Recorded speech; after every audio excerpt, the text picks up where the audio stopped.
چی شده؟ زانفیلیات زرد کرده؟ برگاشه یا ساقهاشه؟ ساقهاشه. چند وقتی بار آبیاری کردی؟ هفته یه بار زانفیلیا کی بهت گفته؟ گفتن سطح خاک خوش شد سیرا باب. اشتباه عزیزم، پوستگی ریشه گرفته. این زانفیلیا اینجوری آبیاری کنی پوستگی ریشه میگه. گیاه باید کلا از خاک در بیاد درمان ریشش. ویزیت حضوری؟ بله. دایرکت پیام بدین براتون یه پروتکل میفرستیم. اگه اوکی بودین تایمش رو ست میکنیم خدمتتون میرسیم. مخلصم، خدا نگهدار. ببین چی میگه، زانفیلیا رو هفته یه بار آب داده شروع کرد زرد شدن. علتش چیه؟ پوستگی ریشه، بیماری قارچی.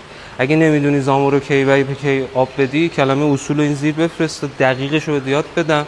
یه سری نکات دیگه هم داره زانفیلیا که باعث پوستگی ریشه میشه، اونا رو تو کپشن نوشتم. یه نکته هم تای کپشن نوشتم که پیشگیری میکنه از بیماری‌ها. اگر میخوای این نکات رو یاد بگیری، پیج ما رو حتما فالو داشته باش، چون احتمال داره دیگه پیج ما رو نبینی.